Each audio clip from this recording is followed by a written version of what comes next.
Selamat siang pada Bapak Ibu semuanya. Sudah pukul 1.30, kita mulai ya untuk kegiatan kelanjutan hari ini 2020. Terima kasih Bapak Ibu, terima kasih narasumber sudah hadir, Pak Heru Wijoyo, ada Dr. Fatima Amelia juga sini, Dr. Lia, terima kasih. Kemudian teman-teman dari BNNP, BNNK juga, dan dari RKM maupun LRIP. Oke, narasumber kita sudah bisa terlihat wajahnya? Ya, selamat siang. Assalamualaikum warahmatullahi wabarakatuh. Waalaikumsalam warahmatullahi wabarakatuh. Oke, sebelum kita mulai, Pak Eri, saya memperkenalkan diri dulu ya. Saya Dr. Amel dari BNNP Jawa Barat, dari bidang rehabilitasi BNNP Jawa Barat. Untuk hari ini materi kita adalah layanan e-terapi pada gangguan penggunaan zat. Mungkin untuk hari ini kita lebih ke intervensi psikososialnya ya Pak Eri ya. Jadi praktik konseling dalam masa new normal. Untuk hari ini pesertanya dari berbagai macam lembaga di Jawa Barat. Ada dari Puskesmas, RSUD, kemudian Lapas, termasuk juga teman-teman dari BNNP dan BNNK yang merupakan petugas-petugas rehabilitasi di layanan rehabilitasi rawat jalan. Kemudian juga teman-teman dari LRKM, di sini ada dari Yakobra, Peka, kemudian dari Pancabudi Mulia, ini Peka Cirebon juga ada ya, dan lain-lainnya, maaf, saya tidak bisa menyebut satu persatu, dari Prama juga ada. Mungkin kita mulai saja ya, Pak Eri ya. Screen-nya mau dari Pak Eri atau dari panitia? Boleh, dari saya juga nggak ada masalah. Oke, silakan Pak Eri. Ya, sebentar ya. Oh, sebentar juga. Saya juga membacakan dulu mungkin ya, kurikulum vitae-nya ya. Pak Eri ini pas saya bacain panjang loh ini. Jadi Pak Eri ini saat ini adalah fasilitator dari program officer ya di Colombo Plan Drug Advisory Program, betul ya Pak Eri ya? Iya. Iya, Pak Eri juga adalah pemilik dan manajer program dari Yayasan Karya Peduli Kita di Jakarta. Kemudian juga sudah ICAP 2 ini, International Center for Certification and Education. ICAP 2 International Certified Addiction Professional level 2. Nah, jadi kalau ada yang bertanyakan nanti terkait konseling dan lain-lain bisa langsung ke narasumber kita ya. Mangga Pak Eri dimulai saja. Ya, baik. Terima kasih. Sebentar saya share screen ya.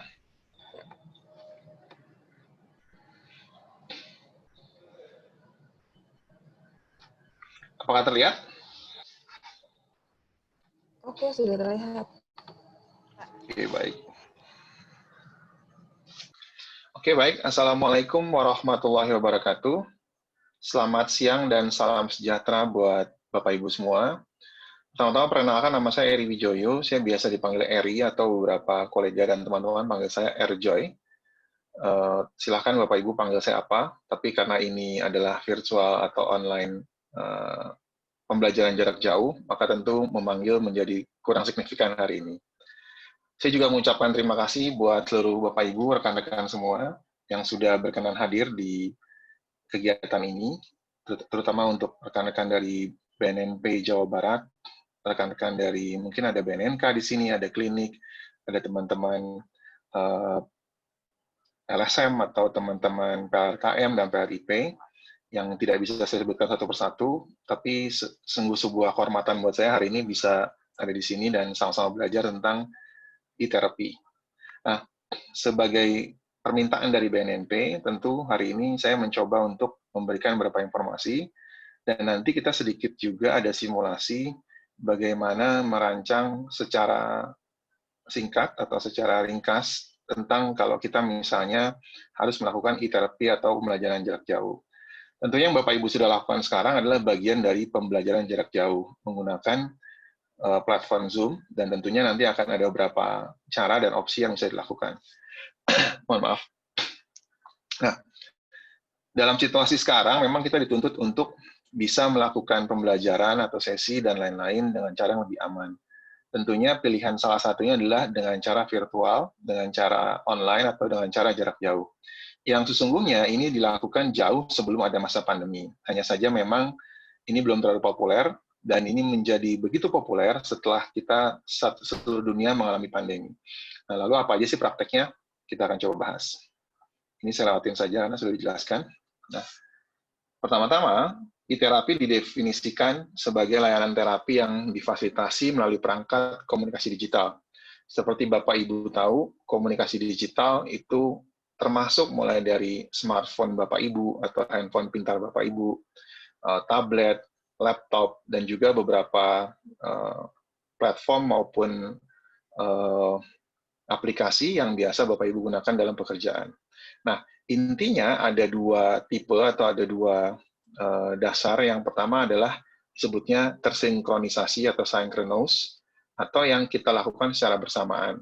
Nah, ini bedanya adalah kalau bersamaan berarti jangka waktunya itu dilakukan berbarengan. Seperti sekarang kita bisa lihat kita live di sini Bapak Ibu, meskipun kita tidak bisa bertatap muka, ataupun secara waktu kita sama-sama menjalani waktu yang sama.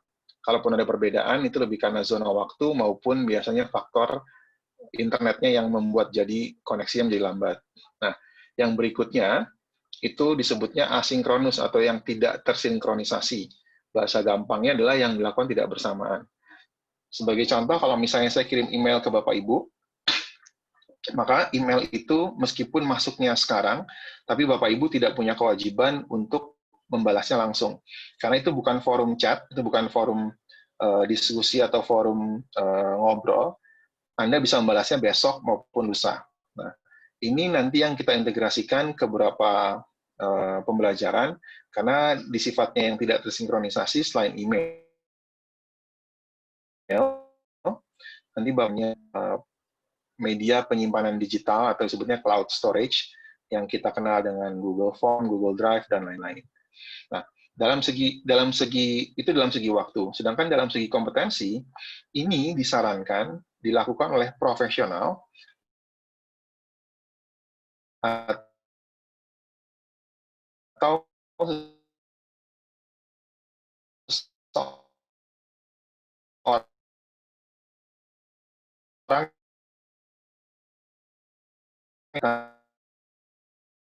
orang si mau besar. Nanti di kolom chat tuliskan atau bisa memberikan tanda agar nanti Dr. Amel mungkin bisa membantu. Dan tentunya untuk menambah kondusivitas dan efektivitas, saya mohon Bapak Ibu untuk men-unmute-kan atau menonaktifkan audio dan juga fitur-fitur lainnya sebelum itu nanti diizinkan. Saya lanjutkan bahwa tadi saya sudah jelasin sinkronus. Nah, definisinya adalah itu dilakukan secara aktual atau real time. Waktunya dilakukan secara langsung, kemudian dengan pertukaran media, bisa video, audio, teks, dan lain-lain. Sebagai contoh, kita menggunakan WhatsApp, Zoom, lalu kemudian kita menggunakan Skype, dan lain-lain. Sedangkan yang tidak tersinkronisasi, contohnya ada email, ada forum online. Anda misalnya nanti mau membuat aplikasi, di sana Anda bisa bertanya jawab, itu juga termasuk tidak tersinkronisasi.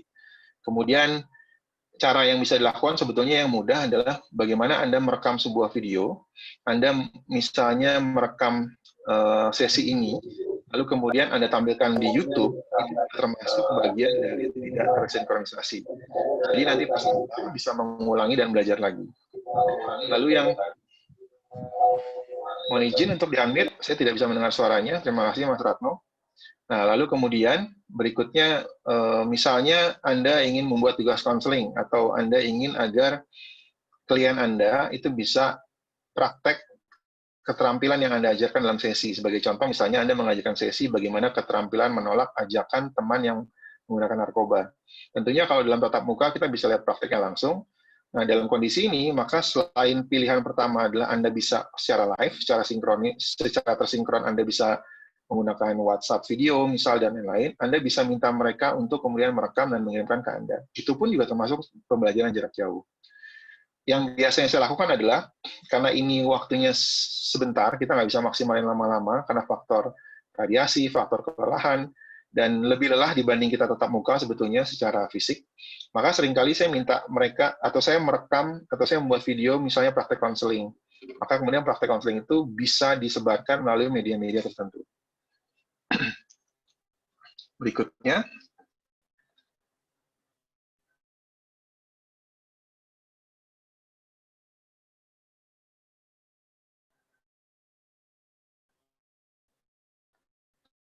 nah, ketika klien berada jauh dari lokasi layanan atau berpergian menjadi sebuah ancaman. Sebagai contoh, misalnya beberapa daerah di pedesaan, baik di Indonesia maupun di negara Asia pada umumnya, seringkali ada daerah-daerah pegunungan, daerah-daerah yang sulit dijangkau, misalnya di Labuan Bajo, atau kita mesti ke daerah Sabang misalnya, sedangkan paling dekat kemudian layanannya ada di Aceh. Nah, itu kemudian jarak jauh kan, maka itu kemudian bisa dilakukan jarak jauh. Tentunya, juga menjadi faktor penentu yang nanti akan saya jelaskan. Lalu seperti kondisi sekarang ini, kalau berpergian menjadi sebuah bahaya atau berkumpul, bertemu menjadi sebuah bahaya, maka online kemudian sebaiknya dilakukan. Lalu yang berikutnya adalah ketika membutuhkan tindak lanjut segera. Maksudnya apa?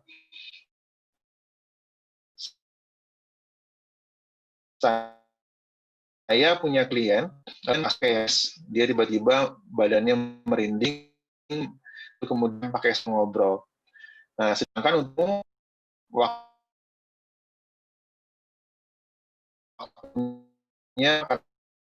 misalnya tempat yang jatuh kemudian Anda, bisa Anda atau bisa Anda menggunakan media.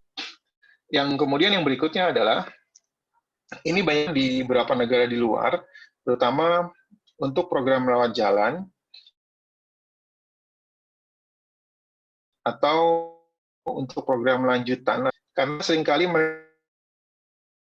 kembali ke pusat rawatan menjadi jauh. Seperti kita sekali, pusatan tempatnya agak terpencil, karena memang tujuannya untuk mengisolisir dan juga untuk ketenangan. Contoh di gunung, di daerah pinggiran desa, dan lain-lain. Maka seringkali untuk orang yang tinggal di luar kota atau di kota, itu seringkali menjadi jaraknya jauh, dan itu mengurangi atau membuat kadang-kadang jadi malas. Maka kemudian ketika biaya, akses transportasi menjadi kesibukan kendala bagi klien, itu bisa dilakukan. Banyak klien-klien yang bekerja, eksekutif muda, klien-klien yang sibuk dari pagi hingga sore bekerja, online menjadi pilihannya. Kalau Bapak Ibu tahu universitas terbuka, sebetulnya itu sebagai contoh bagaimana kuliah secara jarak jauh. Nah, sebetulnya yang paling tepat adalah untuk melengkapi sesi tatap muka. Maksudnya apa? Idealnya ini dilakukan sebagai lanjutan, bukan sebagai dari awal itu sesinya online. Tapi seringkali atau kondisi sekarang itu membuat mau nggak mau kita harus melakukan secara online. Tapi sekali lagi paling ideal adalah tatap muka terdahulu. Kenapa? Karena ada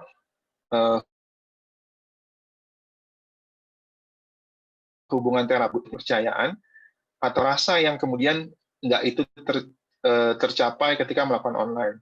Sebagai analogi, misalnya Anda semua kemarin waktu Lebaran, ada yang terpaksa silaturahminya melalui video call maupun Zoom. Tentu meskipun bertemu dengan semua keluarga dalam media itu, tapi ada rasa yang berbeda. Nah, kurang lebih sama sebetulnya seperti itu. Tapi sekali lagi, kalau situasinya berbahaya, maka itu pilihan yang lebih baik. Kemudian untuk klien-klien yang tinggal di daerah terpencil, tadi saya bilang, lalu yang termarginalkan maksudnya apa? Ini banyak digunakan untuk menjangkau pasien-pasien yang secara norma itu dikucilkan masyarakat. Sebagai contoh di luar negeri, orang yang bekerja sebagai pekerja seksual misalnya. Banyak yang dari mereka menggunakan narkoba, tapi sisi lain mereka untuk melapor atau melakukan terapi itu malu karena profesi mereka. Atau klien KBT, kemudian orang-orang yang mempunyai profil atau public figure, seringkali dia datang ke layanan, itu malu. Nah, keuntungannya online adalah ketika mereka melakukan sesi, mereka tuh nggak perlu datang ke kantor, yang dimana kalau ketika nunggu bisa ketemu orang lain, akhirnya jadi kan kalau Anda artis kemudian duduk di ruang tunggu BNNP, dan kemudian ada orang melihat, bisa jadi gosip kan, maka itu keuntungannya. Lalu berikutnya, yang paling krusial, paling penting, dan ini seringkali menjadi tantangan adalah faktor internet. Seperti kita tahu bahwa anak-anak kita dan juga anak-anak lain di Indonesia ini sekarang mengalami tantangan bagaimana belajar jarak jauh. banyak yang kemudian mensomasi Menteri Pendidikan, banyak yang protes ke pemerintah, dan lain-lain. Karena memang tidak semua daerah di Indonesia itu punya akses yang baik. Bahkan kita sendiri seringkali aksesnya naik turun. Apalagi belakangan ini penggunaannya sangat luar biasa. Belum lagi yang menggunakan kuota pulsa yang terbatas, sebulan cuma 50.000 misalnya. Udah habis buat main PUBG, udah habis buat main Candy Crush, dan lain-lain. Udahlah, nggak ada sisanya mau buat online, gitu kan. Nah, kemudian belum lagi pemahaman internet. Saya berapa kali ketika misalnya bikin seperti ini, maka 1-2 sesi pertama adalah untuk orientasi. Maksudnya apa? Untuk mengajarkan bagaimana cara masuk, cara memahami fiturnya atau alat-alat fungsinya. Bahkan sudah diajarinnya kadang-kadang masih bingung untuk misalnya mematikan audio, mematikan video. Sampai saya pernah sesi ada yang main-mainin layar, gambar-gambar, sampai gambarnya gambar nggak senonoh. Karena pas saya tanya, dia pikir hanya dia yang lihat. Ternyata itu webinar yang dihadiri lebih dari 500 orang, jadi satu forum itu 500 orang lihat gambar dia. Nah, jadi seringkali kemudian pemahaman internetnya juga menjadi terbatas. Nah, itu yang kemudian menjadi faktor kapan dilakukan. Tadi saya jelaskan juga, pertama harus profesional, kedua tingkat kompetensi berpengalaman, sekali lagi sertifikasi menjadi isu di sini, tapi setidaknya ketika itu tidak ada, kalau misalnya Anda membawa CBT secara online, karena memang paling banyak atau salah satu yang paling mudah CBT dilakukan secara online, setidaknya pengalaman Anda melakukan CBT harus baik atau lebih lama dibanding melakukan online. Maksudnya apa? Saya sudah lama melakukan tatap muka, maka saya baru bisa melakukan online. Setidaknya seperti itu. Maka kemudian ini juga perlu dibangun, pemahaman lain selain keterampilan CBT atau keterampilan konselingnya juga perlu tahu bahwa apa itu namanya media sosial dan lain-lain atau media komunikasi virtual. Nggak gaptek lah mudahnya. Karena yang menjadi isu selain internet dan lain-lain, kedua, seringkali isu kerahasiaan. Seperti kita tahu, Zoom misalnya, di beberapa bulan lalu, di awal-awal pandemi, kita dapat berita bahwa Zoom nggak aman. Sampai akhirnya kemudian mereka memperbarui kebijakannya. Nggak aman maksudnya apa? Orang lain bisa masuk, orang lain bisa akses data Anda, dan lain-lain. Nah, khawatirnya Anda menyimpan di penyimpanan cloud storage atau penyimpanan virtual, lalu Anda lupa kasih password, orang lain bisa mengakses, dan lain-lain, sehingga rahasia ketahuan. Mohon maaf. Ini yang saya bilang, nanti sebelum kita masuk ke simulasi, agak saya jelaskan sedikit teorinya. Maka yang penting sebetulnya di dalam sebuah hubungan konseling adalah bagaimana kita membangun rapor atau membina hubungan. Nah, dalam online memang tantangannya adalah membina hubungan melalui online. Saya nggak tahu apakah Anda benar-benar dengerin, saya nggak tahu apakah Anda memahami, karena tidak bisa semua gestur Anda saya amati. Ada yang dimatikan layarnya, kalau dinyalain juga sinyalnya jadi lemah, atau kemudian ada yang kemudian sambil ngerjain sesuatu. Karena saya nggak tahu nih, kalau misalnya Anda online nyala, tapi Anda lagi misalnya ngerjain laporan di laptop Anda, nggak ketahuan. Yang paling penting adalah ada batasan di antara kita yang sehingga akhirnya kita nggak bisa ada kelekatan di situ. Maka itu menjadi tantangan. Kemudian tidak untuk semua klien dan untuk semua kondisi klien. Maksudnya apa?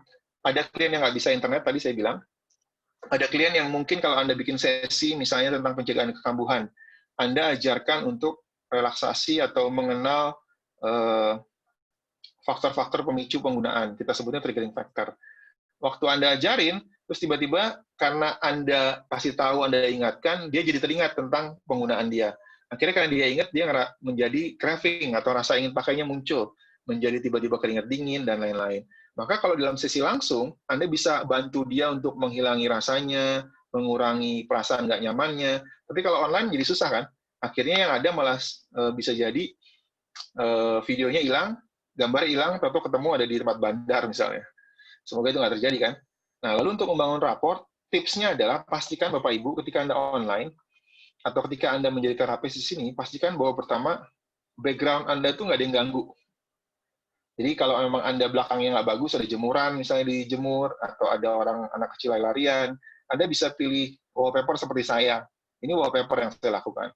Lalu kalau dalam konseling, kita kenal namanya eye contact, atau menjaga kontak mata, kemudian bagaimana gestur, dan lain-lain. Maka pastikan kalau di sini, Anda juga posisi kalau seperti saya ini adalah di tengah paling nggak.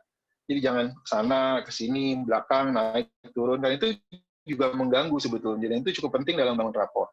Maka pastikan juga meskipun kameranya di atas, gambar di bawah, Anda jangan lihat ke bawah terus, karena kelihatan orang tuh Anda seperti baca gitu loh. Jadi pastikan bahwa kalau Anda mau eye contact, seolah-olah tuh ngeliat ke kameranya seperti saya. Lalu intonasi, gunakan earphone atau yang lainnya, kalau saya menggunakan misalnya wireless, karena suaranya lebih jelas.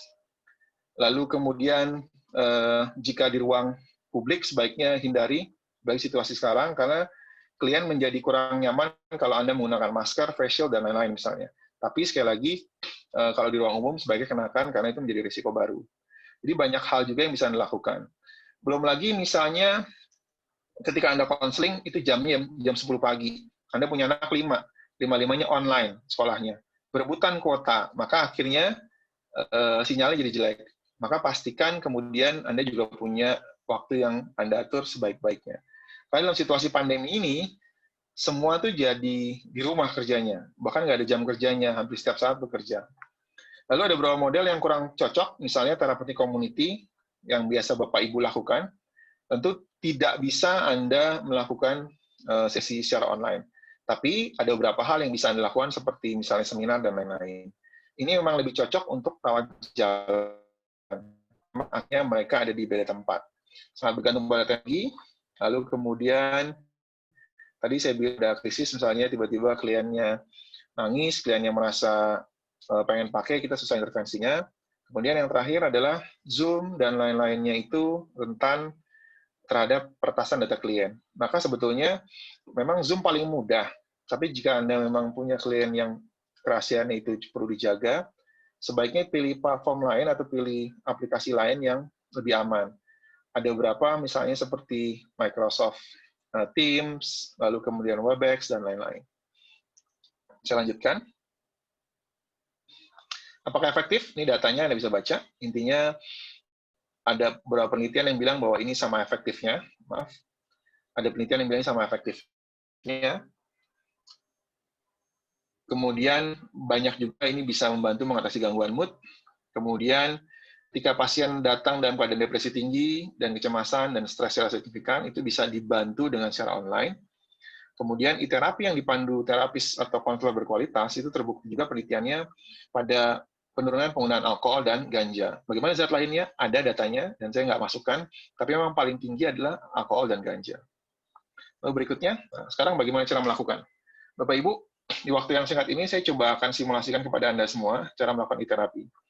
Nah, intinya biasanya banyak dilakukan rawat jalan. Ketika rawat jalan itu, saya tahu bahwa BNNP memang atau BNN banyak kemudian memberikan peningkatan kapasitas di bidang wawancara motivasi dan terapi pemikiran dan perilaku atau cognitive behavioral therapy.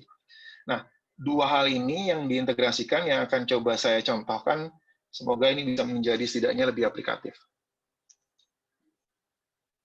Sebelumnya, saya akan lihat di sini. Ini ada bagiannya, Bapak bisa lihat bahwa Anda keuntungannya adalah kalau melakukan online, Anda juga bisa pertemuan secara online. Absensi pun bisa dilakukan secara online. Nah, buat janjinya, Anda bisa kirimkan seperti tadi panitia, menggunakan Google Form, menggunakan Microsoft Form atau Microsoft lainnya, dan banyak sekali form-form secara digital yang bisa dipakai. Anda tinggal kirim ke sana, orang itu mengisi, nanti secara otomatis sistem juga merekap hasilnya. Lalu kemudian Anda bisa pakai email juga, bisa pakai WhatsApp. Hanya tantangannya kalau WhatsApp Anda perlu copy-paste untuk menjadi sebuah catatan yang baik. Lalu kemudian Anda tentukan mana yang akan digunakan, tentukan yang paling aman dan juga paling aman. Maksudnya apa?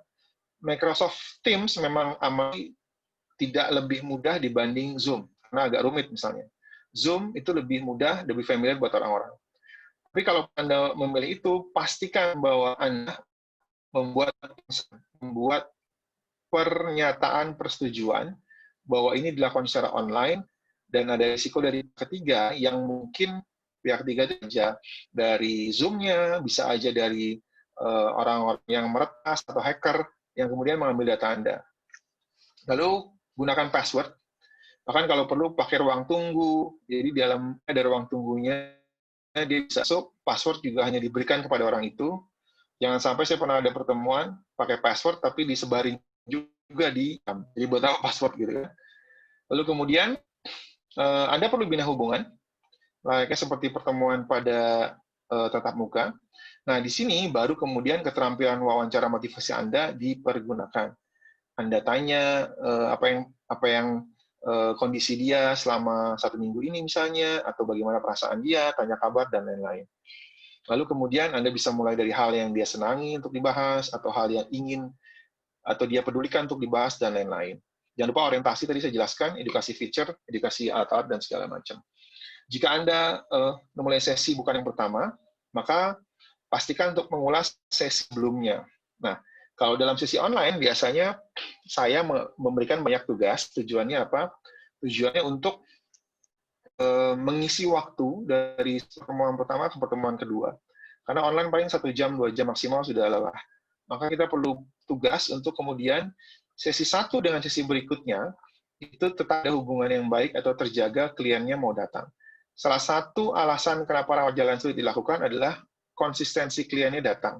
Nah, yang membuat klien tidak konsisten adalah karena waktu sesi itu, kemudian klien merasa tidak sesuai kebutuhan dia, atau tidak ada anchor itu apa ya, jangkar, tidak ada intervensi, tidak ada cara yang membuat klien merasa ingin datang lagi. Contohnya adalah misalnya ketika dia lagi ingin membahas tentang keluarganya, maka kemudian bagaimana Anda bahas, lalu berikan tugas, tugasnya itu kemudian untuk agar dia bisa atau ingin membahasnya di pertemuan berikutnya. Jadi Anda tunda untuk pertemuan berikutnya. Kurang lebih seperti itu. Saya akan stop share. Saya akan mulai, Bapak Ibu, saya akan mengganti di sini. Saya izin sebentar ya, baterainya habis. Sebentar ya, maaf ya. Saya lupa dicolok tadi. Silakan yang mau tanya. Ya, silakan. Sejauh ini sambil saya mencolok baterainya. Oke, baik. Silakan.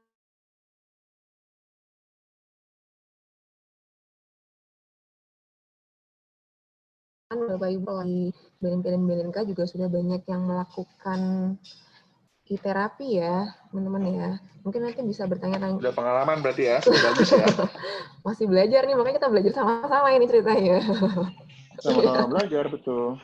Saya seperti menggarami air enggak dong. Gitu. Enggak, kita juga masih belajar. Karena sebelumnya memang kita nggak ada terapi ya, sama sekali memang hanya pelayanan tatap muka. Begitu juga teman-teman BNNK. LRKM setahu saya juga begitu. Nah, makanya kita ya, tantangannya memang paling utama adalah seringkali bukan kliennya, tapi konselornya juga gaptek gitu. Mohon maaf Bapak Ibu ya, jangan tersinggung ya. Maka di sini memang harus kitanya juga dituntut untuk belajar. Masa sih TikTokan bisa, posting IG story rajin, nonton YouTube rajin, masa kita nggak mau belajar untuk yang seperti itu gitu loh. Nah, karena kalau gaptek, akhirnya kita jadi malas. Gitu. Saya lanjut ya. Tadi saya akan mencontohkan tentang, jadi saya beberapa kali udah bikin sesi online. Seringkali kemudian online itu tidak hanya sekedar kita pakai Zoom ini Bapak Ibu. Anda perlu mengintegrasikan dengan beberapa aplikasi lainnya. Saya kasih contoh yang paling mudah. Saya ada beberapa aplikasi, tapi saya pakai yang paling mudah aksesnya, yaitu Google Class. Ini banyak digunakan sama biasanya anak-anak kita atau siswa SD sekarang. Ini sama seperti atau mirip seperti aplikasi, tapi tidak selengkap aplikasi yang lagi heboh tuh, yang punyanya staf ahli presiden, bukan staf ahli, Ruang Guru. Jadi intinya adalah Anda mengganti menu opsi materi ke dalam tempat ini, lalu pengumpulan dalam tempat ini. Jadi pengumpulannya Anda bisa lakukan secara konvensional, misalnya melalui email, melalui WA, bisa. Tapi resikonya adalah kalau Anda punya 5 klien, maka setiap hari Anda harus mengumpul itu, merekap itu, dan mencatat itu. Enaknya kalau dengan aplikasi seperti Google Classroom, itu sudah aplikasi yang membantu, lalu sudah direkap dengan mereka, bahkan ada nilainya di situ. Lalu Anda bisa memantau pekerjaan mereka langsung di sini tanpa perlu bertanya sama mereka. Saya ambil contoh misalnya yang CBT.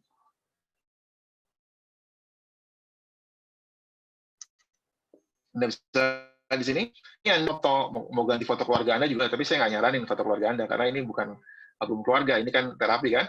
Lalu kemudian di class code apa? Class code-nya adalah bagaimana nanti Anda hanya dengan mengcopy ini, Anda kirim WA, itu seperti barcode. Seperti kalau kita misalnya beli kopi kenangan, beli misalnya kopi-kopi tertentu pakai aplikasi Gojek, kita tinggal foto barcode-nya. Jadi itu sudah lebih mudah. Lalu kemudian kita lihat di sini. Karena di sini adalah contoh, jadi nggak ada kelasnya. Nanti saya bisa kasih lihat yang ada pesertanya, cuma ada beberapa yang nggak saya perlihatkan karena rahasia. Anda bisa lihat bahwa di sini adalah upcoming. Upcoming maksudnya apa? Ada reminder, ada pengingat bahwa ada tugas dari salah satu klien Anda yang belum dikumpulkan. Maka di sini nanti bisa keluar. Saya ganti di sini, saya kasih contoh ya. Nah, kita lihat di sini, ini lihat banyak sekali assignment posting. Di sini saya punya tugas 2, modul 8, modul 7 belum dikerjakan. Jadi nanti ini akan ada reminder-nya. Kalau misalnya saya telat, maka nilainya juga otomatis akan dikurangi di sini. Nah, di sini, saya kembali lagi ya, karena ada beberapa yang harus saya perlihatkan. Nah, di sini nanti tugas Anda adalah Anda memposting misalnya. Contoh di sini misalnya saya memposting tugas. Jadi saya tujuannya adalah bagaimana mendorong klien saya itu yang seringkali berantem sama orang tuanya, dan ketika berantem, perasaan kesal muncul, akhirnya karena kesal muncul, plus ditambah orang tuanya menyangka dia atau curiga dia pakai lagi marah-marah, lalu kemudian akhirnya dia memutuskan untuk pakai lagi. Klise, dan itu banyak terjadi. Maka salah satu strategi dari intervensi yang saya berikan adalah bagaimana mengajarkan klien saya komunikasi asertif, atau bagaimana berbicara sama orang lain, khususnya orang tua, menyampaikan unek-uneknya, tapi tidak cara agresif, tidak dengan cara yang membuat orang lain menjadi marah. Atau kebalikannya, ada juga klien yang dia diem aja, dia pasif, dia sifatnya tidak mau cerita, tapi itu justru kayak bom waktu.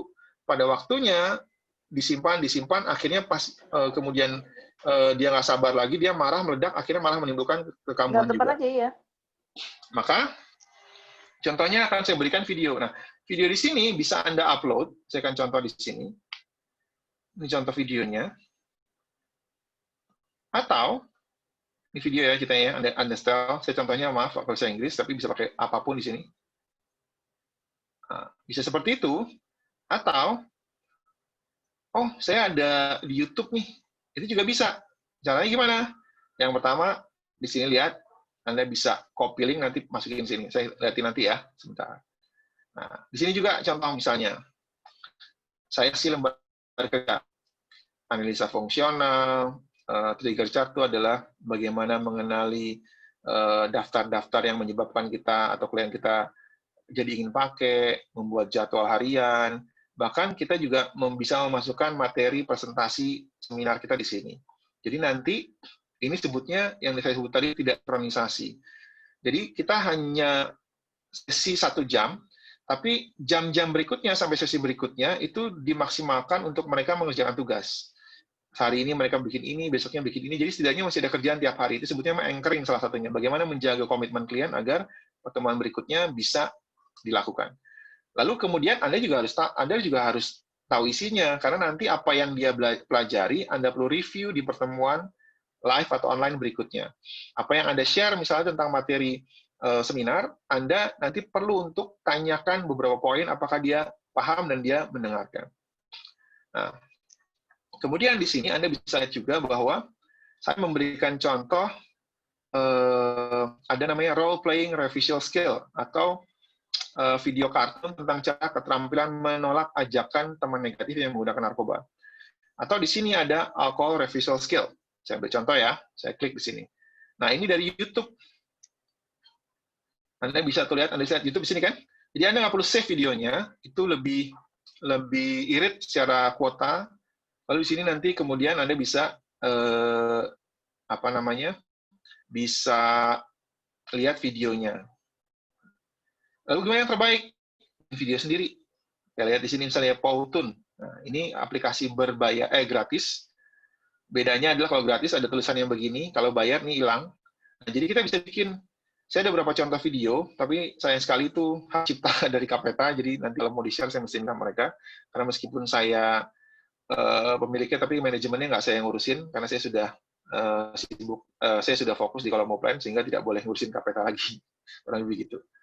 Nah, nanti teman-teman bisa minta ke teman-teman KPTA kalau mau, karena mereka sangat generous dan memberikan materi. Nah, ini contohnya. Lalu kemudian, ini hanya sebagai pengingat.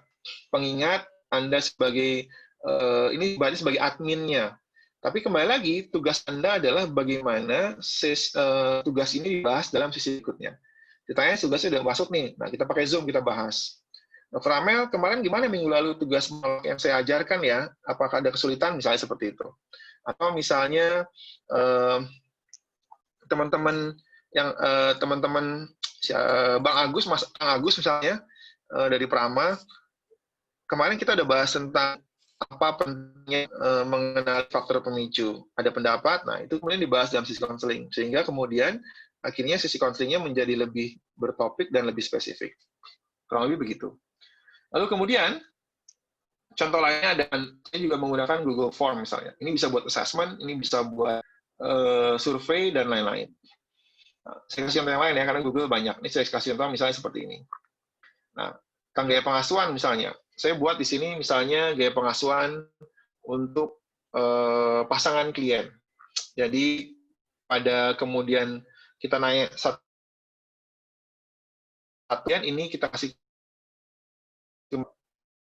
seperti Google Form, pilihan feature, mulai dari pilihan jawabannya bisa tidak setuju, ragu-ragu, atau bisa ini seperti Likert, atau yang lainnya misalnya rating, atau misalnya essay, bahkan yang lainnya.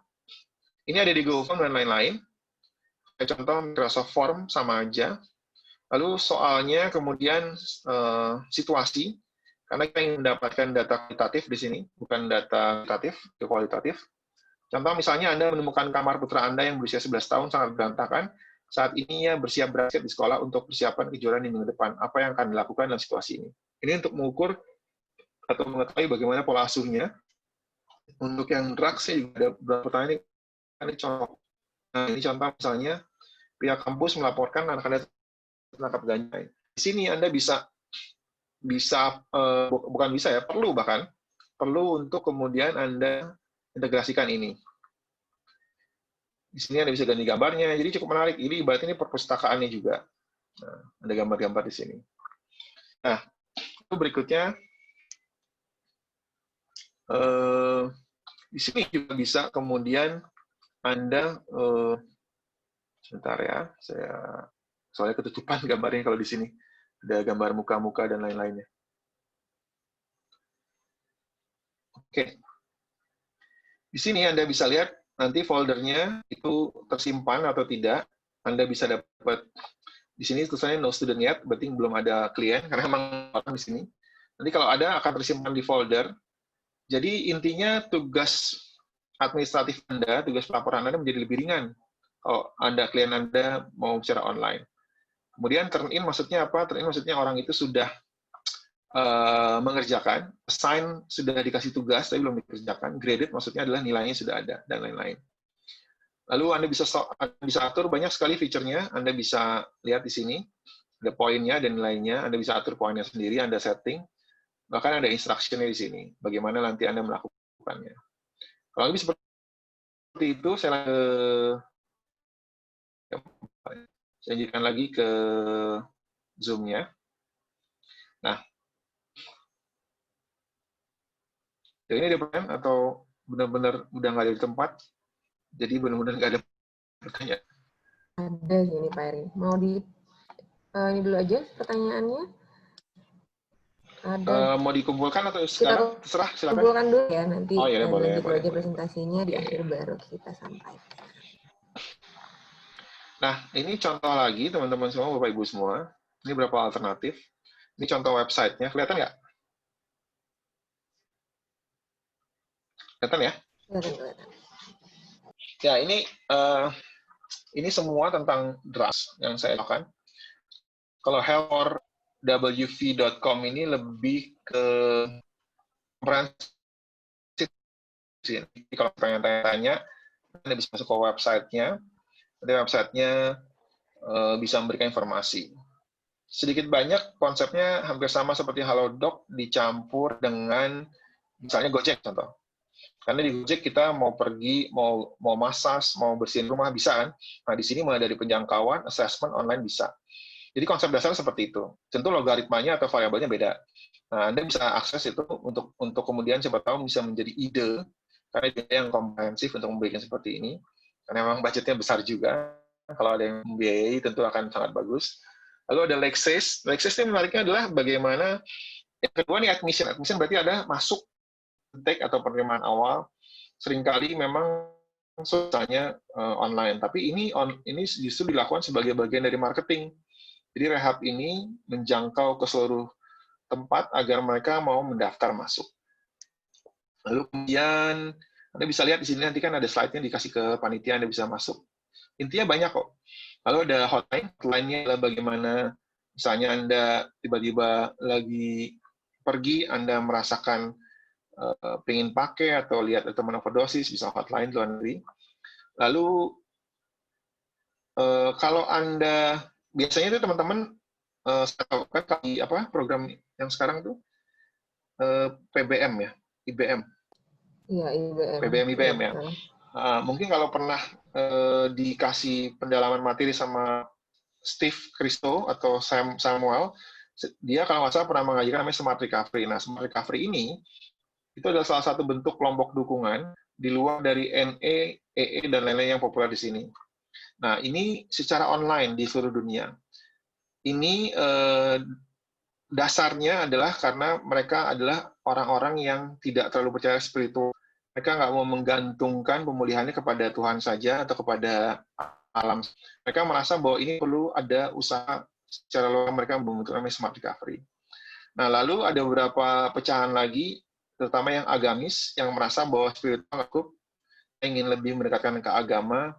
Contoh kalau di Islam namanya Milad Islami, Anda bisa buka di situ, pecahan dari 12 langkah. Kalau 12 langkah itu yang pertama misalnya menyerahkan diri pada kekuatan lebih tinggi, kalau di sini syahadat dan lain-lain. Bahkan yang Kristen juga ada namanya sobriety, Katolik seingat saya, dan banyak sekali di luar negeri yang sudah ada seperti ini. Jadi pertemuannya bisa online. Anda bisa merujuk dia di luar sesi online yang Anda lakukan bareng untuk melakukan yang lain. Jadi nggak harus semuanya setiap hari Anda yang lakukan, karena capek. Saya aja habis ini pasti capek. Karena tatap muka itu seharian capek, tapi online 2 jam aja itu lebih capek. Apalagi radiasi mata dan segala macam. Saya lupa pakai kacamata lagi kan? Biasanya pakai kacamata. Udah terlanjur kan? Nggak asik banget tengah-tengah kacamata gitu. Nah, jadi Anda bisa rujuk mereka dalam tanda kutip untuk melakukan yang lain. Anda bisa nyuruh mereka untuk coba deh besok browsing YouTube, besok ke sini, besok ngapain yang aman gitu. Jadi akhirnya tugas mereka dilakukan secara online. Jadi nggak, kalau Anda ngomong e-therapy, nggak semuanya itu dilakukan Anda langsung secara online, dan nggak bisa semuanya dilakukan secara online. Maka Anda perlu cari cara untuk itu. Disebutnya namanya self-paced program atau self-paced intervention. Bagaimana mereka dengan pace-nya sendiri, dengan langkah mereka sendiri, dengan kemampuan mereka sendiri, itu melakukan yang mereka mau. Nah, kalau self-paced itu waktunya Anda kasih jangka waktu cukup panjang. Jadi sehingga akhirnya nggak ngerasa harus sekarang online selesai dan segala macam. Bayangkan kalau misalnya kita praktek konseling, Anda minta dia untuk bisa belajar konseling lalu online gitu kan. Bayangin pesertanya 20, Anda satu ngeliatin 20. Meskipun di Zoom ada aplikasi namanya breakout class, tapi tetap itu nggak akan bisa efektif gitu loh. Meskipun ada quiz dan lain-lain itu nggak akan bisa efektif. Tapi perlu Anda tambahkan dengan ini. Ini contohnya Anda bisa baca juga, begitu banyak contoh-contohnya. Individu kalau ambil inspirasi, Talkspace, BetterHelp. Talkspace, BetterHelp ini saya ambil umum, karena nggak cuma tentang drugs, tapi tentang misalnya bunuh diri, depresi, dan lain-lain.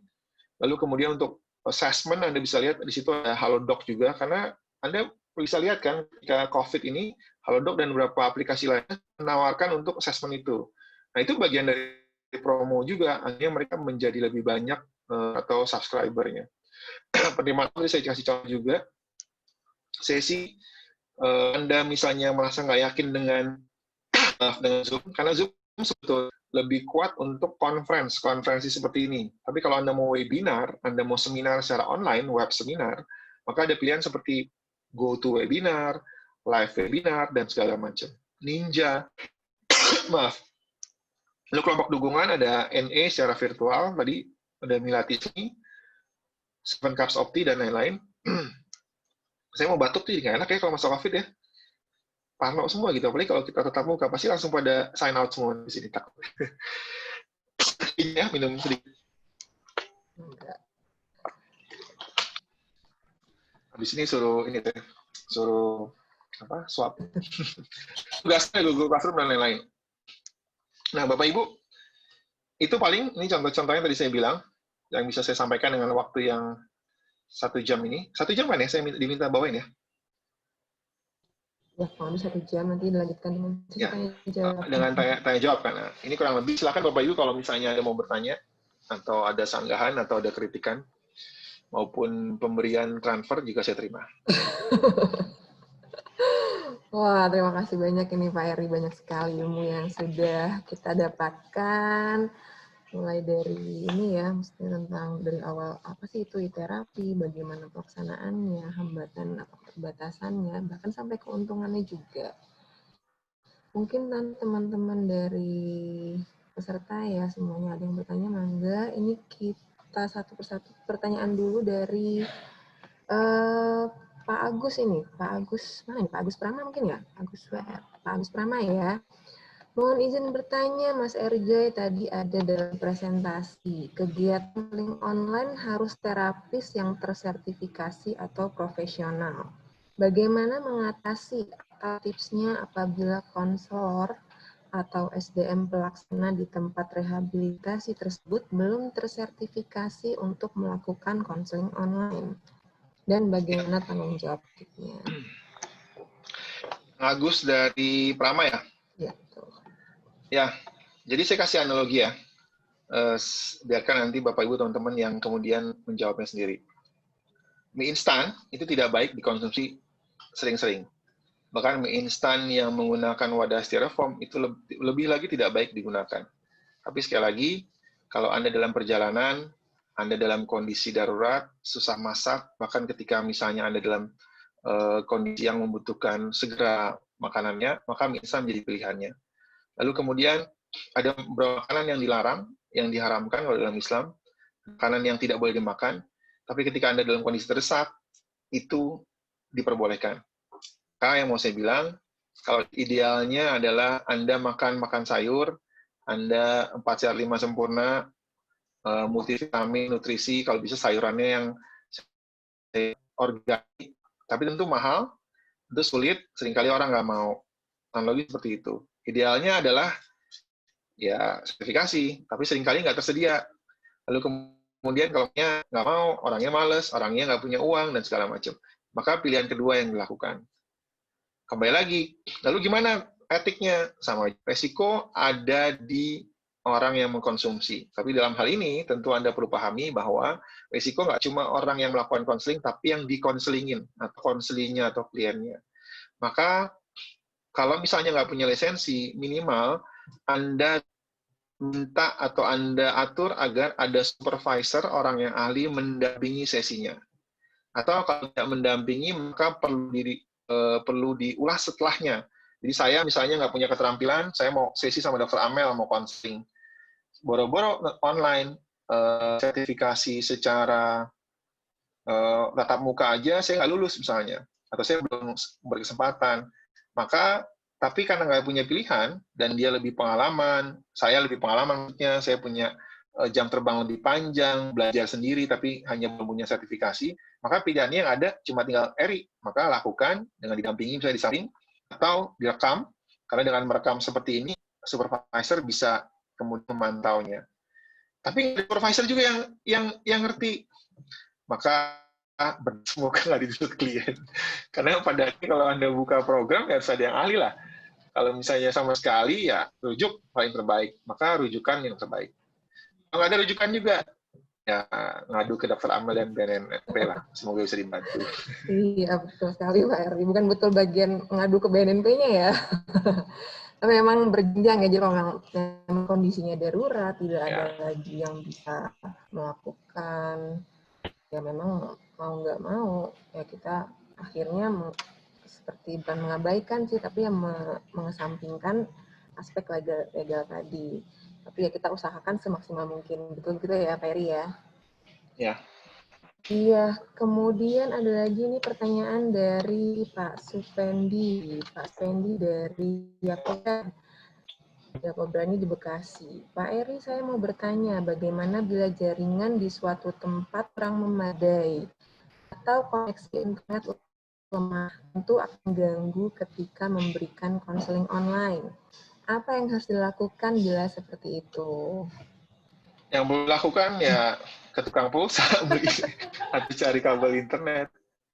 Ya, karena saya kan di Palu itu signifikan banget tuh. Saya sudah baru nggak bisa nggak ini, tapi TikTok-nya update terus, ya kan, nonton Netflix, drakor, rajin, berarti kan punya internet gitu loh. Nah, memang ada beberapa kondisi yang memang internetnya sama sekali nggak ada misalnya. Maka itu yang perlu kita pikirkan, bisa aja misalnya bantuan peningkatan kapasitasnya bukan lagi training, hanya training, tapi lebih misalnya dibentuknya pulsa. Bagus-bagus kalau dikasih handphone ya, tapi mungkin bulan depan udah nggak ada handphonenya, udah ada di pasar pasar rumput misalnya di pasar yang lain. Nah, Bapak Ibu semua, sekarang banyak masyarakat bekerja atau memberikan ini, jadi kita bisa memberdayakan masyarakat. Contoh misalnya salah satu tempat ada rumah ibadah, masjid yang memasang kuat jangkauannya, jadi mendorong agar anak-anak itu belajar sekaligus meningkatkan diri ke agama. Rumah ibadah bisa diberikan masyarakat, selama ini RBM atau apa namanya BM dan lain-lain itu kan dari masyarakat. Lalu misalnya daya mas, nah itu bisa diusulkan, nah itu waktunya juga dijatah pakai password, lalu dibikin ruang dan lain-lain, jadi bisa diberdayakan. Balai desa misalnya, zaman dulu atau ada yang di zamannya, karena mungkin semua generasinya generasi bukan milenial ya, tapi kolonial, nggak bercanda. Di generasi kolonial tuh biasanya kalau main game bot, nggak game bot, game watch, game ditaliin karet kan, ya kan, bayar koin aja nih gantian misalnya smartphone-nya ditaruh untuk belajar, mungkin ide saya aja. Jadi banyak hal sebenarnya untuk kreatif, karena pada akhirnya kreativitas kita yang bisa membuat kita bertahan di era pandemi. Bapak Ibu dulu nggak ada yang kreatif jualan makanan kan? Begitu pandemi semua jualan makanan. Bapak-bapak mana boro-boro mikirin tanaman, mikirin istri aja kadang-kadang gitu kan, pada mikirin tanaman. Postingannya suplir, apalagi tuh tanaman-tanaman, ada yang beli cupang ya. Nah jadi kreatif semua kan di era pandemi kan. Drakor dari hulu tamat di era pandemi. Jadi semua kreatif sebetulnya, mau nggak mau bertahan hidup. Nah, sekarang tinggal dikonversi bagaimana bertahan hidupnya itu ke arah yang lebih produktif. Itu kurang lebih. Jadi solusi kreatif ya, Pak Eri ya. Iya. Betul sekali. Karena kita tahu kan bahwa kemarin Menteri Pendidikannya bilang bahwa nggak semua bisa tercover kan dengan situasi seperti ini. Betul. Ya, memang kalau dalam sesi online, koneksi internet menjadi sesuatu yang sangat penting. Karena dengan koneksi internet yang tidak bagus, kadang-kadang ya, kayak ya. Sama lain kalau berantem kan jadinya nggak lucu ya. Sama kayak makan bubur ayam, nggak ada ayamnya kalau nggak ada. Oh, baiklah. Iya, oke. Itu untuk pertanyaan dari Pak Supendi tadi. Nah, kemudian ini ada pertanyaan lagi, Pak Eri, dari Klinik Pratama, dari Klinik Pratama BNNP ini. Pak mau bertanya lebih pada teknis. Kadang dalam transformasi layanan memang perlu penyesuaian, karena sekarang layanan pindah jadi tidak tatap muka. Bagaimana tips dan triknya dalam membangun raport yang baik dengan klien-klien baru? Apakah baiknya via telepon atau video call? Baik. Yang pertama, memang membangun raport itu konseling. Keterampilan Anda menjadi nomor 2 kalau misalnya membangun rapornya itu menjadi kurang baik.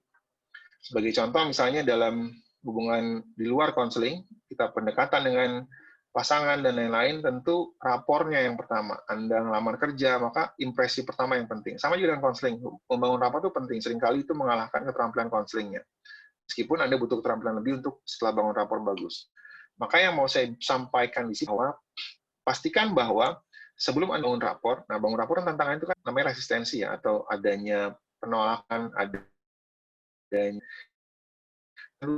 dulu, online lagi, aduh saya nggak ngerti lagi, aduh saya gaptek lagi. Maka itu, karena resisten itu terjadi, itu banyak bukan dari faktor, tapi dari faktor terapisnya. Karena Anda melakukan cara yang salah, Anda melakukan komunikasi yang kurang disukai kliennya, meskipun Anda benar, Jadi kliennya nggak mau kemudian konseling dengan Anda. Maka pastikan diri Anda sudah dalam kondisi nyaman dulu, siap untuk online. Saya tahu online seperti apa, bukan dalam keadaan terburu-buru, dan Anda tidak dalam keadaan yang enggan, misalnya.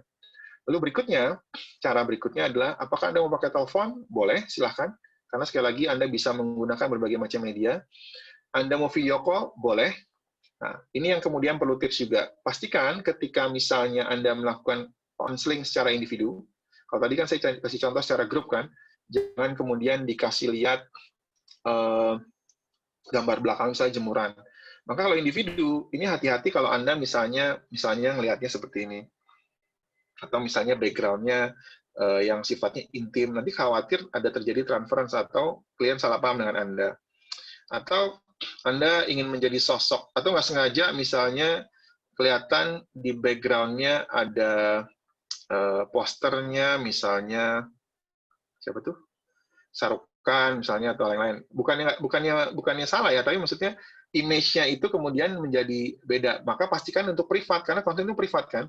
Atau Anda pilih background yang gambarnya pasar, meskipun itu hanya background, itu bisa berpengaruh secara psikologis. Lalu kemudian tadi saya bilang tetap bagaimana mata, melihatnya, bagaimana senyum Anda, respon Anda, dan segala macam. Maka Pak, kalau misalnya itu online, tapi kalau misalnya, oh saya mau coba ketemu deh, silahkan aja. Mungkin Anda lakukan di klinik seperti kasir Indomaret misalnya. Kasir Indomaret kan dikasih plastik depan itu kan, udah gitu pakai face shield ke Dr. Amel, ya boleh-boleh aja, itu kembali Anda mana yang lebih nyaman gitu loh. Tapi yang jelas, kalau online itu memang hanya tadi sih, posisi kamera, background, audio, lalu kemudian bagaimana Anda menggunakan tampilannya. Jadi contoh yang nggak baik dari saya, tiba-tiba, mohon maaf ya, saya nyolok dulu, nah itu pastikan lebih dipersiapkan. Itu yang kalau dalam sesi suka mengganggu, meskipun seringkali klien nggak ada masalah, cuma itu contoh yang kurang baik dari saya. Seperti itu misalnya.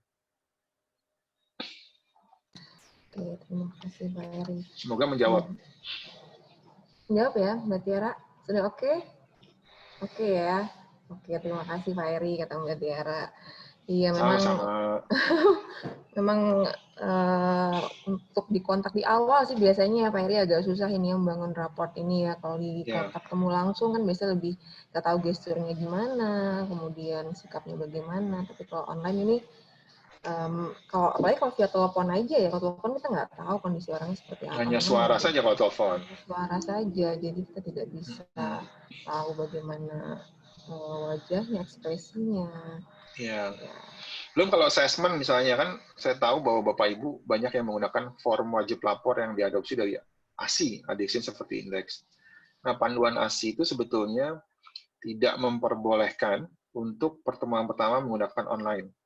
Tapi pertemuan berikutnya, yang pertanyaannya hanya beberapa pertanyaan saja yang ditanyakan, itu memang boleh dibolehkan dari dulu.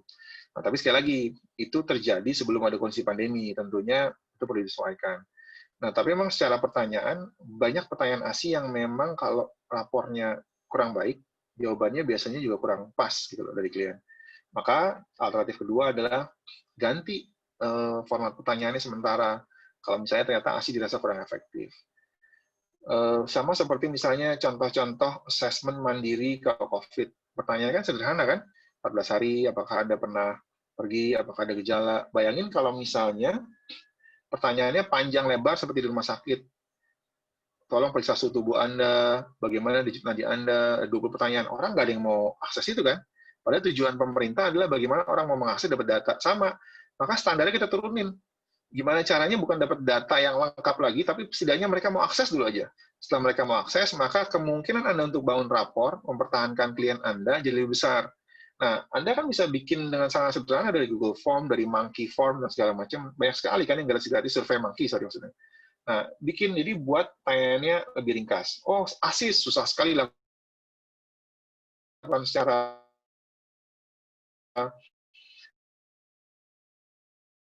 karena ASIS kan banyak juga pertanyaan di ujian Cina gampang, ganti audit, Anda bisa browsing di di website, bisa googling dengan Yahoo. Pernah nggak googling dengan Yahoo? Nah, googlingnya tapi dengan Yahoo gitu. Itu lebih bagus karena ada Google dan Yahoo yang membantu di situ.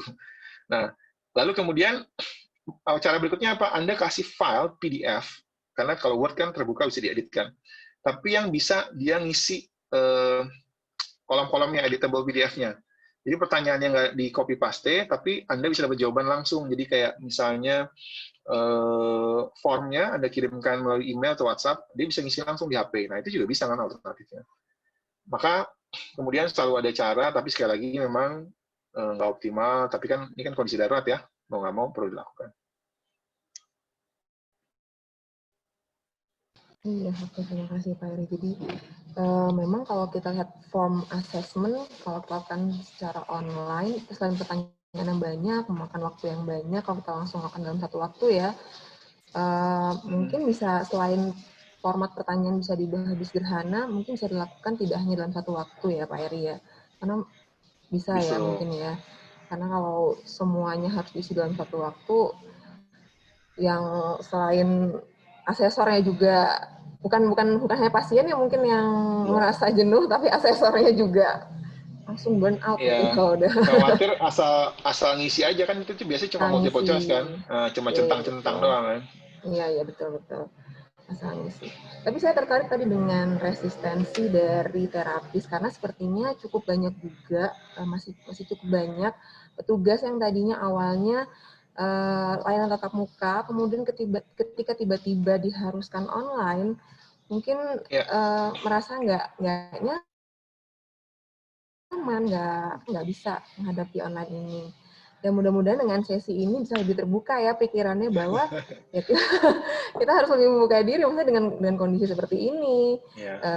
Dan kita sudah didukung oleh berbagai macam aplikasi kemudahan dari teknologi untuk melaksanakan sesi secara online. Betul ya Pak Eri ya?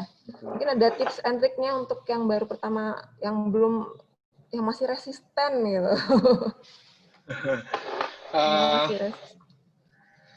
Setiap orang yang resisten, pasti resisten dibilang resisten. Ngerti nggak? Iya, oke. Ya kan? Yang mau saya bilang adalah, kalau saya bilang begini, jangan ngerasa kemudian resisten ya. Karena setiap orang yang resisten, itu dibilang resisten, pasti resisten. Maksudnya apa? Contoh orang resisten itu biasanya fokusnya adalah ke nggak bisanya. Fokusnya adalah ke masalahnya. Bukan bagaimana, tapi kenapa. Misalnya, gimana ya kalau misalnya nanti kliennya begini, gimana ya kalau kliennya nolak, gimana ya kalau kliennya marah, gimana ya kalau sesinya nanti tiba-tiba drop. Selalu fokusnya ke masalah, padahal belum terjadi, kekhawatiran. Maka sebetulnya dia udah resisten tuh secara psikologis. Maka kalau angka awal, sebelum Anda memulai sesi dan Anda ingin meminimalisir resisten, rubah mindset Anda, pertanyaannya, bagaimana membuat klien saya bertahan dalam sesi? Bagaimana solusinya kalau tiba-tiba koneksi internet saya biarpet misalnya. Itu lebih solutif misalnya. Misalnya Anda, oh iya ya kan saya punya handphone, selain WiFi, berarti handphone saya kasih taruh samping saya jadiin itu sebagai router misalnya. Oh saya nggak punya pulsa, ya resisten lagi dong, ya beli pulsa gitu kan intinya. Jadi pertama rubah mindset dulu bahwa sebelum terjadi jangan bayangin yang buruk, tapi bayangin yang baik agar solusi yang bisa dipikirkan Anda. Karena ketika Anda berpikir positif, biasanya emosi dan perilaku akan menjadi positif. Dan ketika emosi dan perilaku positif, itu bisa menular kepada klien Anda, meskipun dalam online dia bisa merasakan bahwa energinya positif. Tapi kalau Anda datang, saya siapa nih, gitu kan, misalnya. Tentu kliennya juga udah nggak merasa nyaman. Atau Anda senyum misalnya seperti saya, tapi ditanyain Anda nggak fokus, lihat kiri kanan, atau, oh gimana tadi, maaf. Kliennya juga jadi bete, jadi resisten. Maka biasanya terjadi karena terapisnya resisten. Kurang lebih itu sih tipsnya. Iya, terima kasih Pak Eri. Ya mudah-mudahan yang tadinya resisten nih di sini jadi lebih terbuka ya, bisa melaksanakan sesi-sesi secara online, termasuk juga asesmen dan konseling. Nah, karena di sini ada teman-teman dari Puskesmas dan RSUD, mungkin saya mau menyampaikan sedikit juga bahwa sesi secara online ini tidak hanya terbatas pada sesi intervensi psikososial. Untuk yang medis, untuk yang pemeriksaan maksudnya pemberian obat seperti itu. Memang sudah lebih dimudahkan sekarang karena peraturan dari Kemenkes pun sudah membolehkan, apalagi dalam kondisi pandemi seperti ini. Memang ada beberapa pembatasan seperti pemberian obat-obatan psikotropika, seperti itu memang tidak bisa dilakukan secara online karena kita melihat efek sampingnya, kemudian juga indikasinya yang memang mau tidak mau ya pemberiannya harus dilakukan secara tatap muka seperti itu. Tapi untuk misalnya di awal kita ingin mengatasi gejala simptomatiknya, dari anamnesa kita bisa melihat apakah memang bisa diberikan obat-obatan simptomatik seperti itu.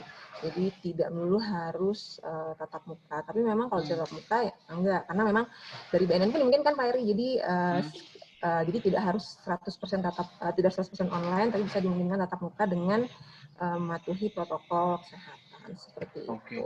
Pemberian obat atau peresepan obat ya? Peresepan obat. Dan, peresepan obat. Saya bingung. Ya, saya pikir ada pemberian obat bisa online. Ambil, gitu. Peresepan obat betul. Berarti kerja sama Gojek ya, kalau gitu ya? Sama Gojek atau sama apotek, karena apotek juga ada kurirnya ya, seperti itu. Ya. Bisa disesuaikan dengan puskesmas dan rumah sakit, atau mungkin pasiennya datang hanya untuk mengambil obat puskesmas atau rumah sakit, itu juga bisa. Tapi ya itu obat-obatan dibatasi, tidak bisa obat-obatan yang golongan psikotropika, seperti itu. Menambahkan tadi mungkin teman-teman. Bagus sekali itu, inovasi yang sangat bagus. Karena yang tadi itu juga, karena di klinik kita juga alhamdulillah, betul kata Pak Eri tadinya pasien-pasien atau klien yang mungkin tidak mau mengakses, apalagi BNN ya, nama BNN aja datang aja udah takut gitu kan, tapi dengan adanya online, telepon, mereka lebih mau untuk mengakses layanan. Dan enaknya kan kalau di online Anda bisa anonimus gitu loh.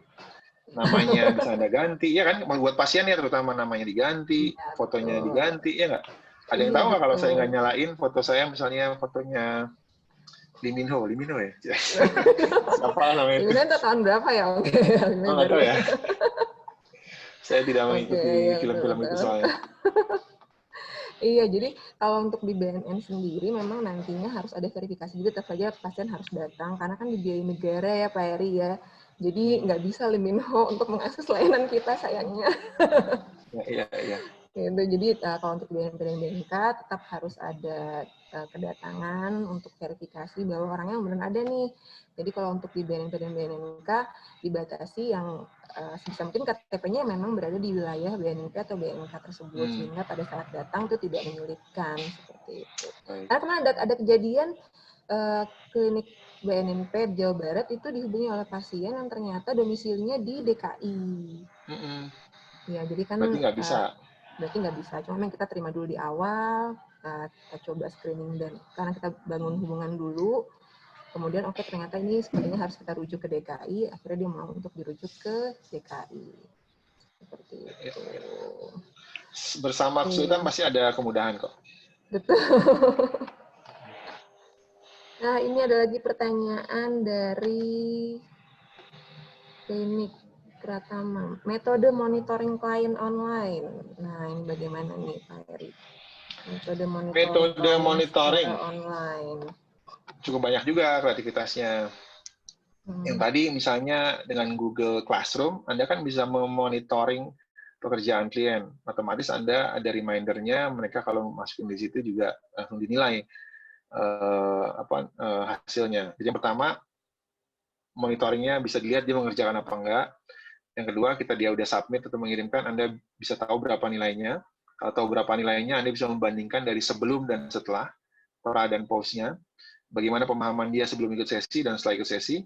Maka sebaiknya kalau misalnya sesinya webinar atau sifatnya psikoedukasi, ada pra dan post pertanyaan, nggak usah banyak-banyak.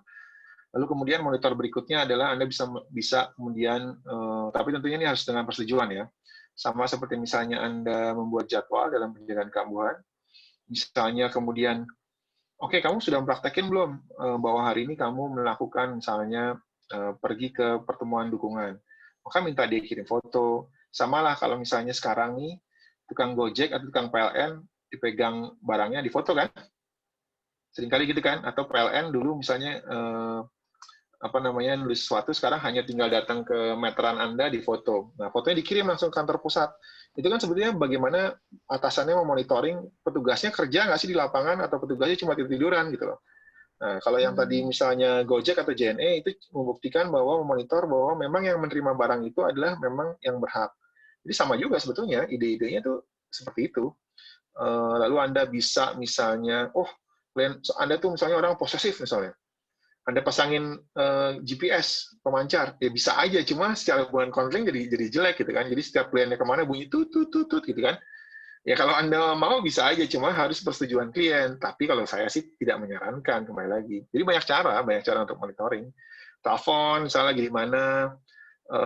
Kalau zaman SD dulu, kalau saya tuh misalnya kalau lagi bulan Ramadan disuruh minta tanda tangan khotib tarawih misalnya. Saya nggak taraweh, tapi setelah taraweh datang minta tanda tangan gitu kan. Tapi kan itu membuat memonitor kan. Nah, itu contoh-contoh yang jadi sebetulnya kreatif kayak lagi banyak cara yang saya lakukan. Jadi cara-cara kreatif bisa dilakukan untuk monitoring Media sosial, ya betul. Meskipun saya tambahin sedikit, saya potong Amel, maaf ya. Meskipun saya lupa tadi ngasih tahu, kalau misalnya Anda menggunakan jalur online, sebaiknya Anda jangan gunakan jalur pribadi. Maksudnya gini, saya mau video call, saya mau misalnya message melalui Instagram, meskipun Instagram bukan bukan media untuk percakapan, atau Zoom, gunakan akun resmi yayasan atau akun resmi dari kantor. Karena seringkali kalau nanti tahu, nanti efeknya ke media sosial. Karena sebetulnya etikanya Anda tidak bukan dilarang ya, karena nggak ada peraturan resminya, tapi Anda tidak etis kalau misalnya Anda tuh mencari tahu media sosialnya. Wah, klien saya namanya Amel nih.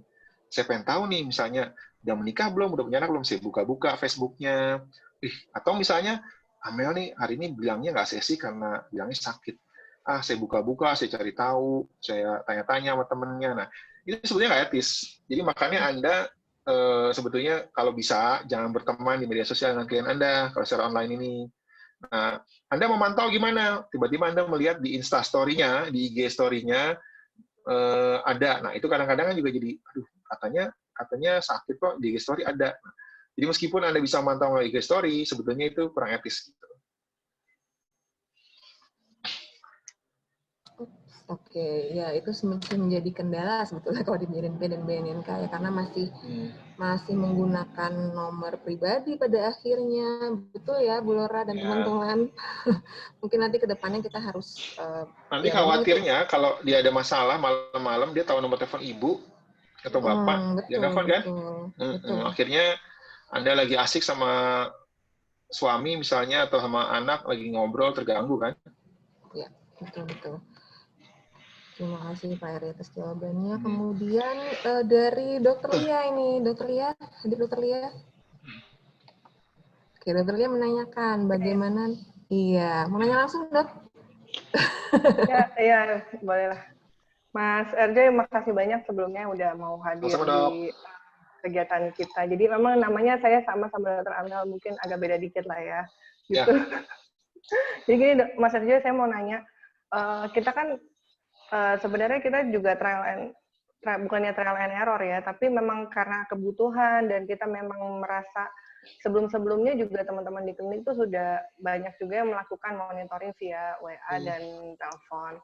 Nah, pas pandemi ini, jadi ini ada momentum kita, ayo kita coba layanan online. Nah, itu inovasinya lumayan luar biasa, kita juga bak big ya.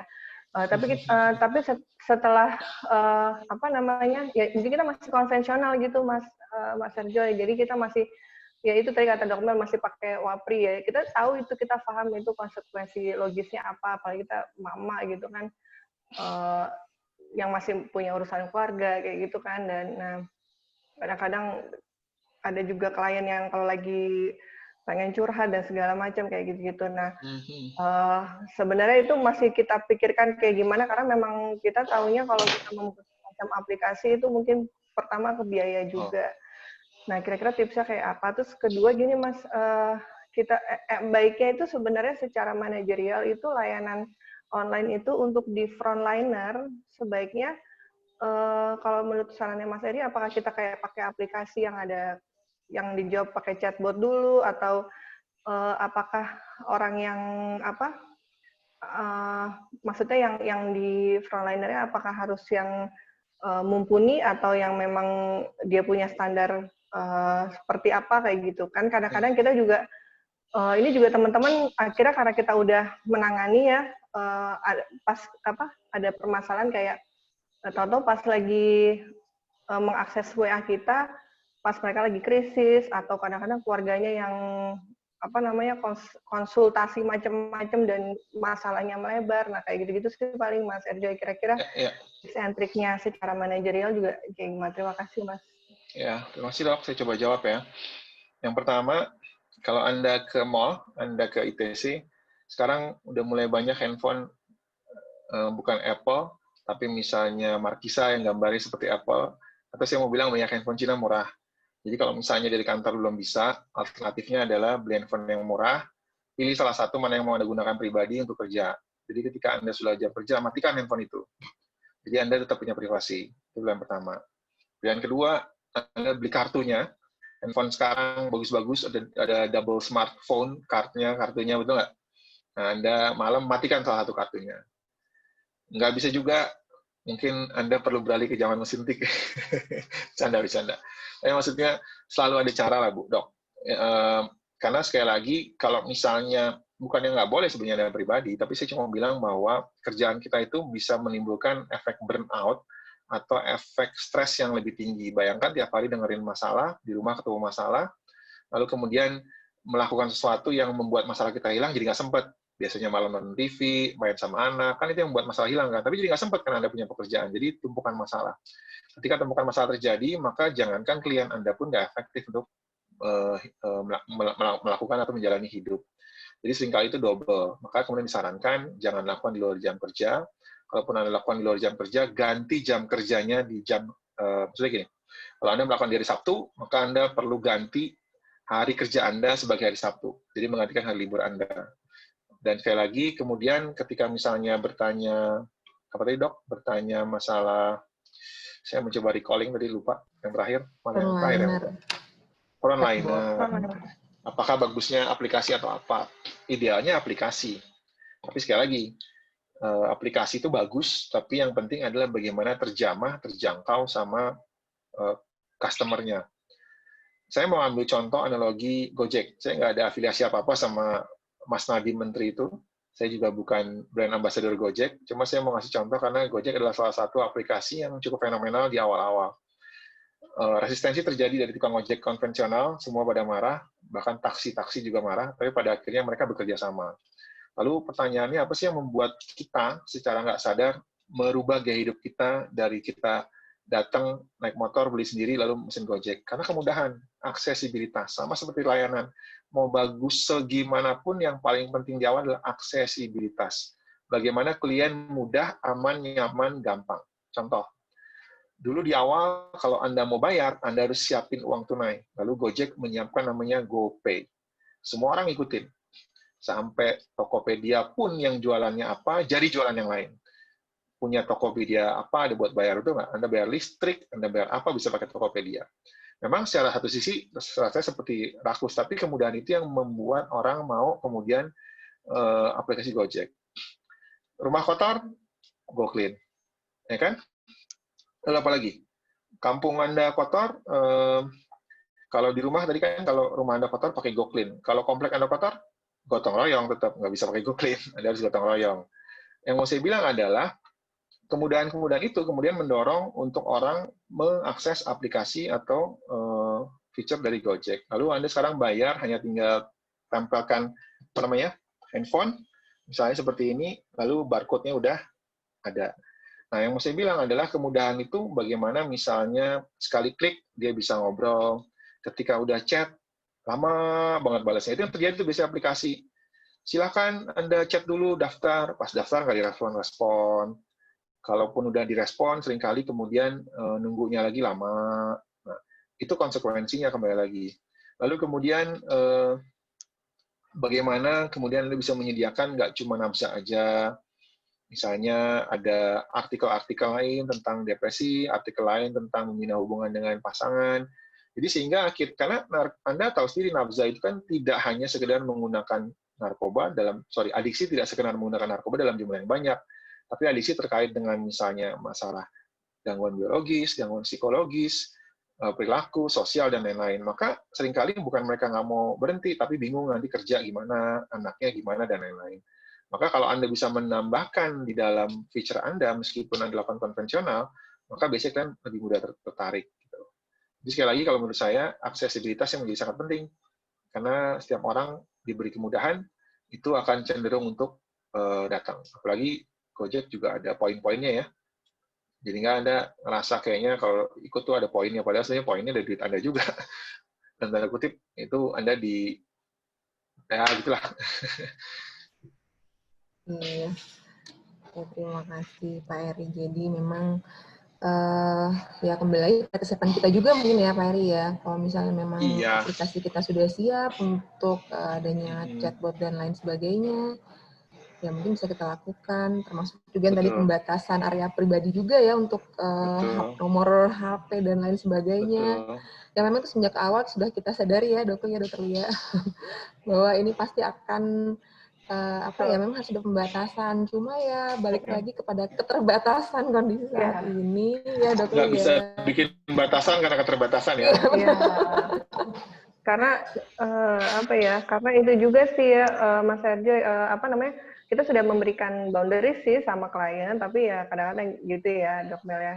Kita juga saya bisa memahami posisinya karena itu sangat dilematis dan rasanya nggak nyaman.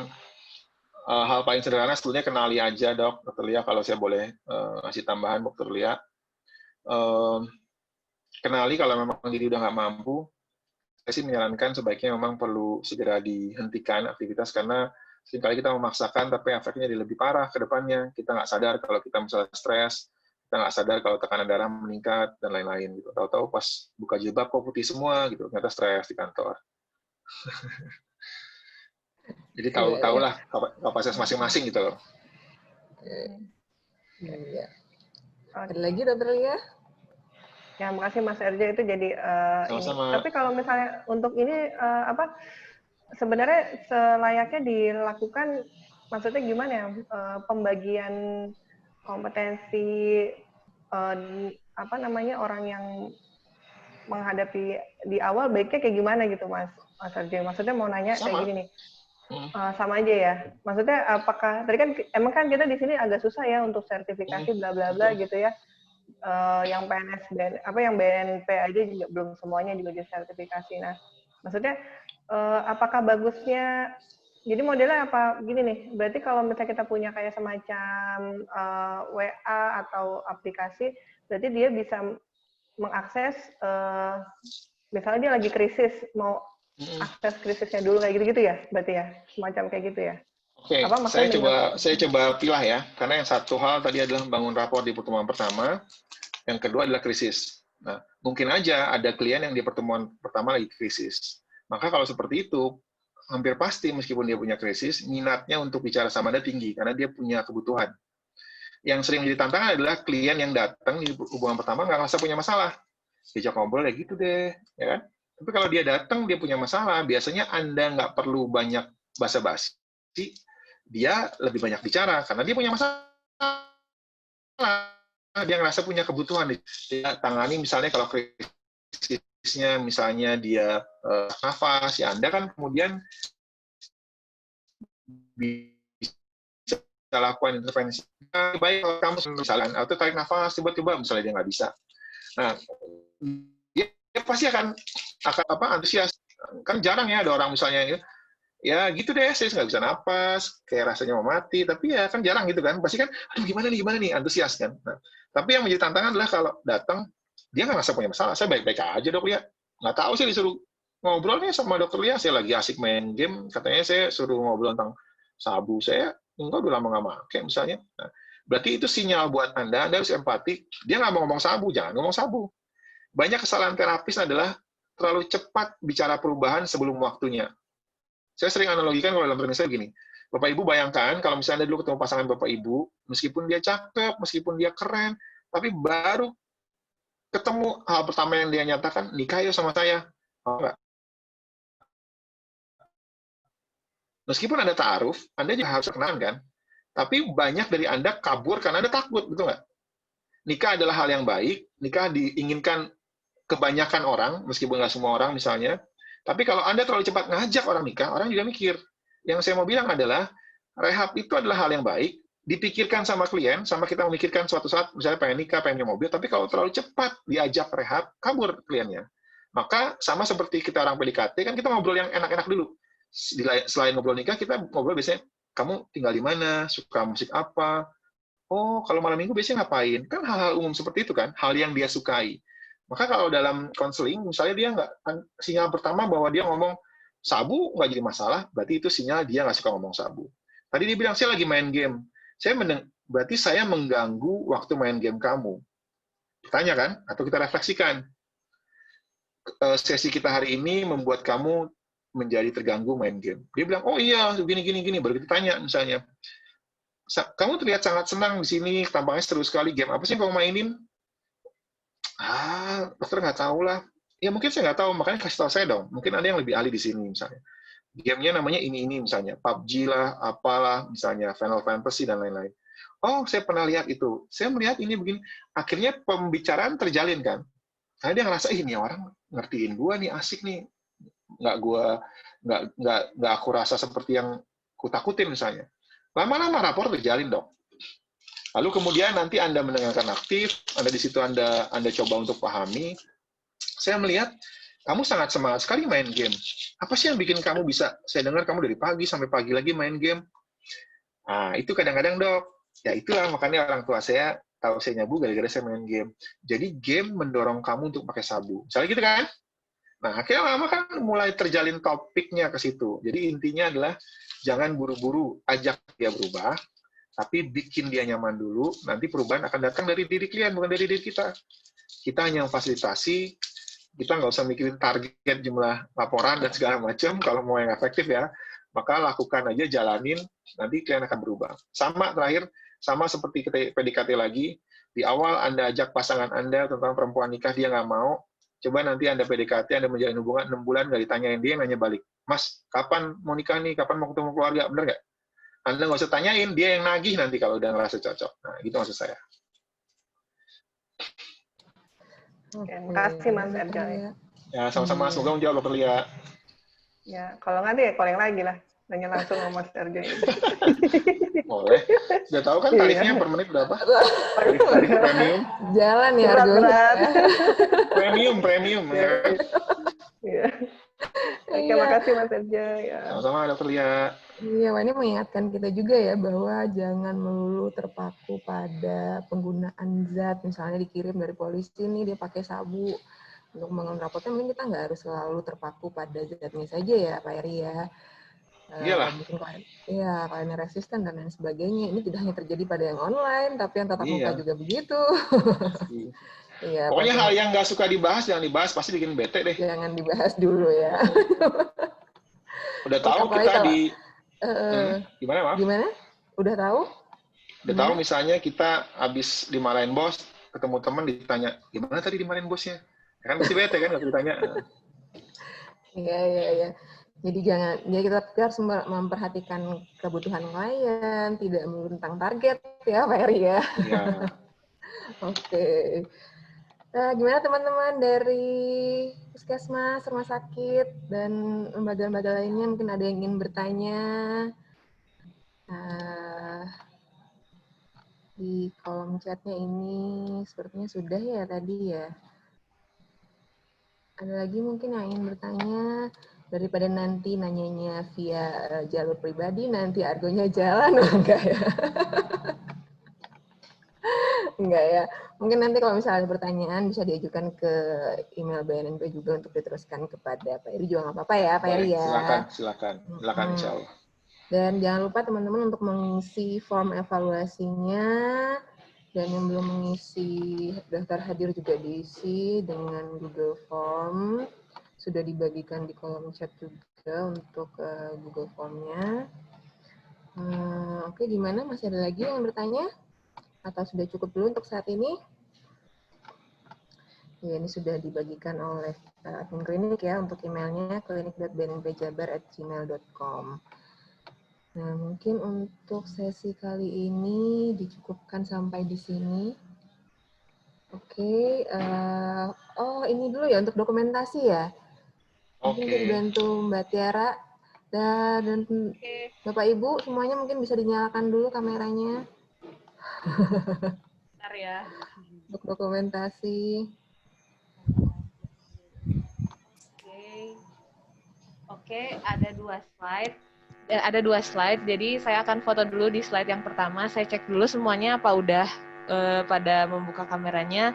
Ya, rapi-rapi dulu biar kelihatan cantik gantengnya teman-teman semua. Oke, saya akan foto di slide yang pertama dulu ya, teman-teman. Siap? 3, 2, 1. Oke, sebentar ya.